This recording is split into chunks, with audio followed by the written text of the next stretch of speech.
Sir நீங்கள் big pass நிறைய review பண்ணுவீங்களா சார்? ஆமாம் சார். எத்தனை வருஷமா சார்? 7 சீசனா சார். நல்ல வருமானம்னு கேள்விப்பட்டேன், அப்படியா?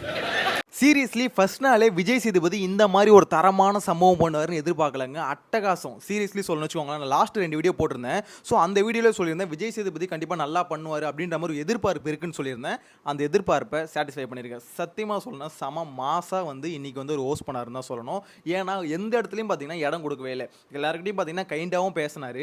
அதே மாதிரி பிக் பாஸ் வீட்டில் ஒவ்வொருத்தரும் அனுபவிக்கும் போது ஒரு வார்த்தை வந்து மென்ஷன் பண்ணியிருந்தார். எத்தனை பேர் நோட் பண்ணிங்கன்னு தெரியல. நான் வந்து இப்போ வந்து இவ்வளோ கைண்டாக பேசுகிறேன், ஆனால் இதுக்கப்புறம் இப்படி இருப்பேனான்னு தெரியல, கோவப்படுவேன் அப்படின்ற மாதிரி பார்த்தீங்கன்னா முன்னாடி இன்ஃபார்ம் பண்ணி அனுப்புறாரு. ஸோ இதெல்லாம் பார்த்தீங்கன்னா பண்ணும்போது அவங்களுக்கு வந்து பார்த்தீங்கன்னா ஒரு விதமான பயம் வந்து கிரியேட் ஆகுதுல்ல, அதுவே பார்க்கறதுக்கு நல்லா இருக்குது. அவர் மிரட்டுறாரு இல்லை திட்டுறாரு அதெல்லாம் பார்த்தீங்கன்னா செகண்டரி. ஏன்னா இந்த மாதிரி மிரட்டி அனுப்புறாருல, அதுவே பார்க்கறதுக்கு வந்து பயங்கரமாக இருந்தது. அது மட்டும் இல்லாமல் இந்த வீடியோ வந்து 2ஆக பிரிச்சிருந்தாங்க. ஒரு பக்கம் பார்த்தீங்கன்னா பாய்ஸ், இன்னொரு பக்கம் பார்த்தீங்கன்னா கேர்ள்ஸ். ஸோ இந்த 2 பக்கத்தில் பார்த்தீங்கன்னா யார் எந்த பக்கம் எடுத்துக்கிறது அப்படின்னு சொல்லிட்டு பயங்கரமான ஒரு ஃபைட் போயிருந்தது.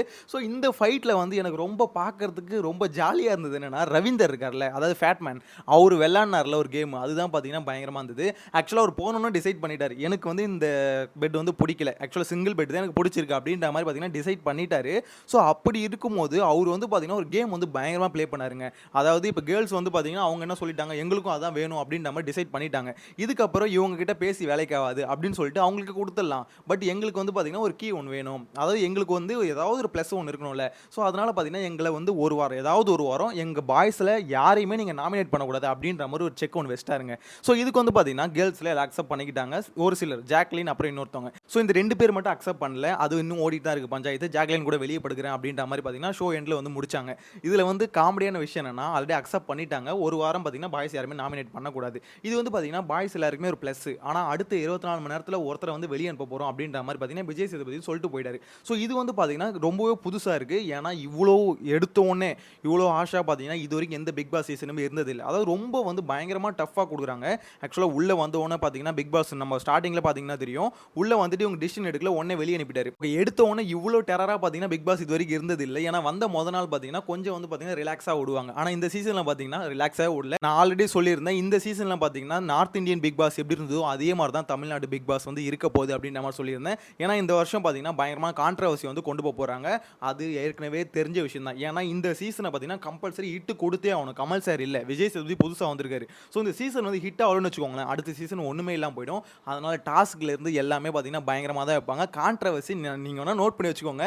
கண்டிப்பாக இந்த சீசனில் கான்ட்ரவர்சி வேறு லெவலில் இருக்கும். அது மட்டும் ஷுவராக சொல்லுவேன். ஏன்னா ஸ்டார்டிங்கில் இப்போ விஜய் சேதுபதி ஹோஸ்ட் பண்ணுறதை பார்க்கும்போது, ஏன்னா இவ்வளோ ஃப்ராங்காக மனுஷன் பார்த்தீங்கன்னா எல்லாரும் கலாச்சி தள்ளிட்டு இருக்காரு. அதுவும் ரஞ்சித் வந்தார்ல, அந்த சமயத்தில் பார்த்தீங்கன்னா ஒரு மாதிரி பேசியிருப்பார் பாருங்க, என்னடா இது இப்படி கலாய்க்கிறாரு அப்படின்ற மாதிரி தான் இருக்கும். ஆக்சுவலாக ரஞ்சித்தோட ஃப்ரெண்டு வந்திருந்தாங்க. ஃப்ரெண்ட்ஸ் வந்து விஜய் சேதுபதியை பார்த்து கேட்டாங்க, இந்த மாதிரி சாப்பிட்டீங்களா அப்படின்னு. அதுக்கு விஜய் சேதுபதி வந்து சாப்பிட்டேன்னு பதில் சொன்னார். உடனே அவங்க ஃப்ரெண்ட்ஸ் வந்து பார்த்தீங்கன்னா ஒரு ரிப்ளை ஒன்று கொடுத்தாங்க, எங்கள் ஊரில் யாரை வந்து இந்த மாதிரி முதல்ல மீட் பண்ணாலும் சாப்பிட்டீங்களான்னு தான் கேட்போம் அப்படின்னு. விஜய் சேதுபதி பங்கமாக வந்து கலாச்சி அமைச்சாரு.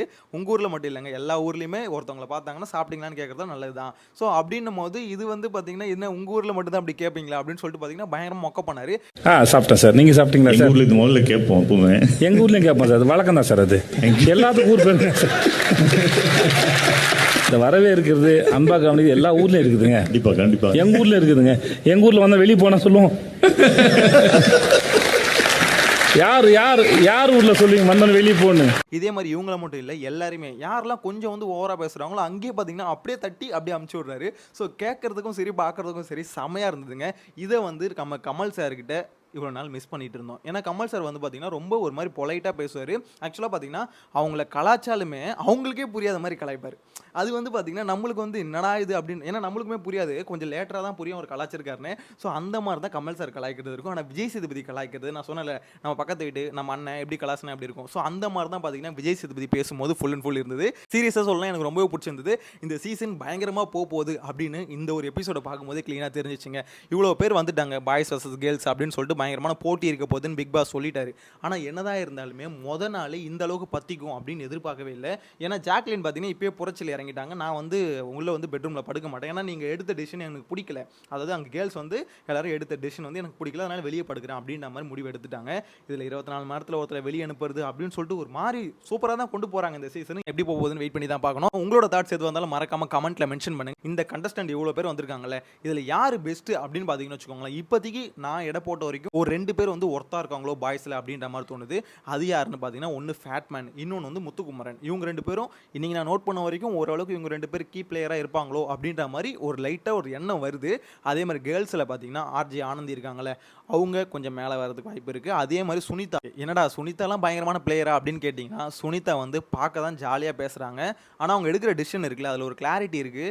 ஸோ இவங்க வந்து சுனிதா கொஞ்சம் கீ பிளேயராக மாறதுக்கு வாய்ப்பு இருக்குது. நம்ம சுனிதாவை வேறு மாதிரி பார்க்குறதுக்கும், அதை இவ்வளோ நாள் ஒரு மாதிரி ஜோனில் பார்த்துருப்போம்ல, ஒரு மாதிரி காமெடியாக அந்த மாதிரி கண்டென்ட் கொடுத்துட்டு இருந்தவங்க கொஞ்சம் தெளிவான முடிவு எடுத்து எப்படி இருக்கும், அதை வந்து இந்த பிக் பாஸில் தான் பார்க்க போகிறோம்னு நினைக்கிறேன். வெயிட் பண்ணி தான் பார்க்கணும். உங்களோட தாட்ஸை மறக்காமல் கமெண்ட்டில் மென்ஷன் பண்ணுங்கள். இந்த சீசன் செம்மையாக ஆரம்பிச்சிருக்கு அப்படின்றத மட்டும் கிளியராக சொல்லிக்கிறேன். சேனலை ஃபஸ்ட் டைம் பார்த்தீங்கன்னா மறக்காமல் சப்ஸ்கிரைப் பண்ணி வச்சுக்கோங்க. இதுக்கப்புறம் எல்லா எபிசோடையும் நீட் அண்ட் க்ளீனாக ரிவ்யூ பண்ண போகிறோம். ஸோ சப்ஸ்கிரைப் பண்ணி வச்சுக்கோங்க. நெக்ஸ்ட் வீடியோவில் மீட் பண்ணலாம். Bye by.